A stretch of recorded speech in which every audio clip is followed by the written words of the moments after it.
Back into the wrap-up. I am Zach Werder, joined alongside Maya Kitchens. It was a good week for some of us in Pick'ems and a bad week for others. We'll just leave it at that. Yeah, let's go ahead and take a look. It's not terrible. I mean, there was 0-3s.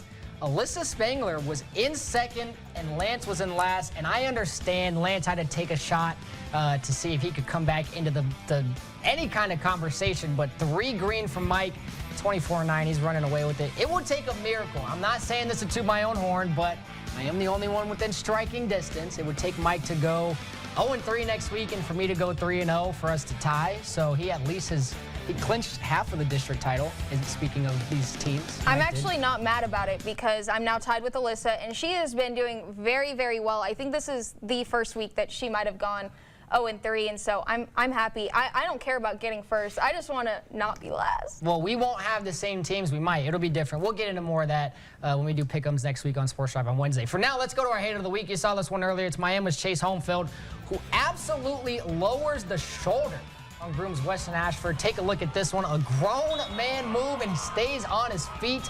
And, of course, Miami goes on to win this one 58-6. Just take a look at that one. I mean, that is what you live for in the offseason.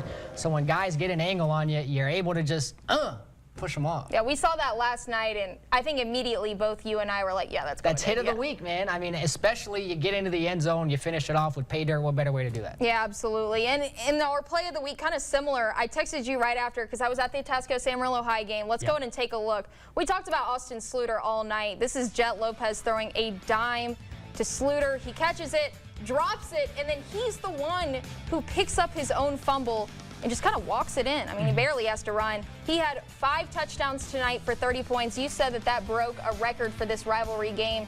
Lance Launert talked to him after the game. You know, those kids laid it all out on the line with a lot to go. I mean, we're kind of coming back to the coin toss situation where, I mean, if he didn't have the performance he did, we might be having a very different conversation tonight right here. Amarillo High took care of business. They did what they had to do. And shout out to Austin Sluter, shout out to Jet Lopez, Drew Donovan, all of the seniors on that Sandys team. If that is the last time we saw them for this season, they played phenomenally. But we don't know yet. We're still waiting. We do have somebody from News Channel 10, and Lance Launert has headed down to Plainview to see that coin toss. So we might not be able to do it because our show is coming to an end. Mike, however, does his Friday night scoreboard show, our TPSN director, Mike Roden. So take a tune into that one, listen to that, because we could get a great live introduction of seeing who's in between Lubbock High, Amarillo High, and Caprock. Maya, any final parting thoughts? I just, you know, I talked to Coach, we talked about this. I talked to Coach Freeman on Sports Drive, and it's like we almost foreshadowed something happening. We talked about getting it done in your own way, you know, sealing your fate, and now Caprock's fate is in the hands of a coin toss, and so is Amarillo High. And so when you think of it like that, this is just one of the best storylines. I know it's an unfortunate situation, but maybe this will give a chance to another team that wouldn't have seen the postseason. Well, we'll see what happens, and we will see you guys right back here next week for the final wrap-up. If this was your first one, be sure to catch the next one. It could be the best one by district round, 11 o'clock Friday night, News Channel 10-2. Signing off for now. We'll see you then.